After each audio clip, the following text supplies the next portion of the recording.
Evening வந்து பசங்களுக்கு வடை செஞ்சு கொடுக்கலாம்னு சொல்லிட்டு உளுந்து ஊற வச்சாங்க. வேன் வந்து 5 மணிக்கு தான் பசங்கள்லாம் வருவாங்க.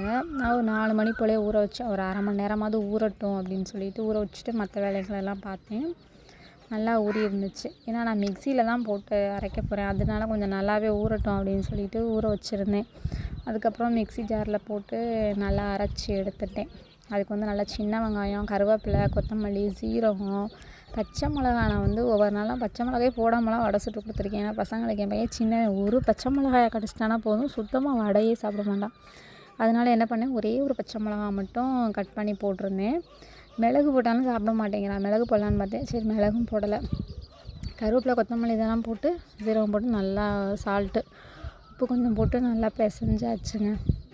நேற்றே என் பையன் ஸ்கூல் விட்டு வந்து எதுவும் ஸ்நாக்ஸு செய்யலையா அம்மா அப்படின்னு கேட்டான். எனக்கே கஷ்டமாக இருந்துச்சு. ஒன்றும் செய்யலையேப்பா, நாளைக்கு கண்டிப்பாக அவங்களுக்கு இப்போ முருங்கைக்கீரை இருந்ததுனால முருங்கைக்கீரையில் போண்டா பண்ணி தரேன் அம்மா அப்படின்னு சொன்னேன்.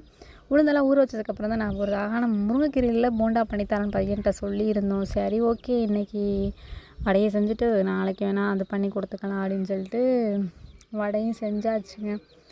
நேற்று வந்து என் ஹஸ்பண்ட் தொண்டி வர போயிருந்தாங்களா, ஒரு வேலையாக அவங்க ஃப்ரெண்டோடு போயிருந்தாங்க. அப்போ என்கிட்ட வரும்போது நான் வந்து ஒரு மாவு சத்து மாவும் ஸ்நாக்ஸும் வாங்கிட்டு வரேன் அப்படின்னு சொன்னதுனால நான் நேற்று எதுவுமே பண்ணலை பசங்களுக்கு. ஏதோ ஒரு மாவு ஒன்று வாங்கிட்டு வந்தாங்க.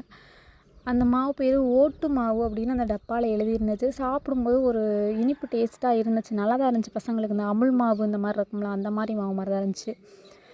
அது வாங்கிட்டு வந்ததுனால நான் சரி அது வாங்கிட்டு வராங்களா, அதை சாப்பிட்டுக்குறாங்க பசங்க. ஸ்நாக்ஸ் இந்த முறுக்கு ஐட்டம்ஸ் இந்த மாதிரி வாங்கிட்டு வந்தாங்க, அதை சாப்பிட்டுக்குறாங்கன்னு சொல்லிட்டு நான் எதுவுமே பண்ணலை நேற்று. அவன் கேட்கும்போது எனக்கே கஷ்டமாக இருந்துச்சு. இன்றைக்கி அவன் வர்றதுக்குள்ளே எப்படியாவது வடையும் டீயும் ரெடி பண்ணிடணும் அப்படின்னு சொல்லிட்டு வடை செஞ்சு ரெடியாக தான் வச்சுருந்தேன். அதுக்குள்ளே வந்துட்டானுங்க சொல்லிட்டு. அதோட ஒரு பக்கம் டீயும் போட்டு ஈவினிங் டீக்கும் வடைக்கும் நல்லா இருந்துச்சுங்க. சாப்பிட்டாச்சு. அது என்ன மாவுன்னு தெரில, ஓட்டு மாவு. நீங்கள் யாராவது, நான் இப்போ தான் அந்த பேரே கேள்விப்படுறேன், பார்க்குறேன். அந்த டப்பாவில் ஓட்டு மாவுன்னு எழுதியிருந்துச்சு.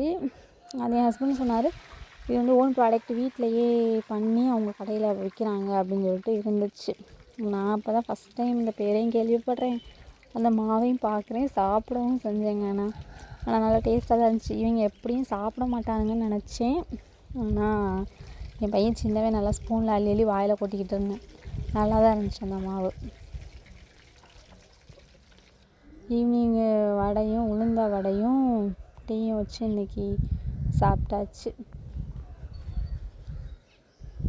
புதுசாக யாராவது நம்ம சேனலை பார்த்தீங்கன்னா மறக்காமல் சப்ஸ்கிரைப் பண்ணி ஃபாலோ பண்ணி வச்சுக்கோங்க.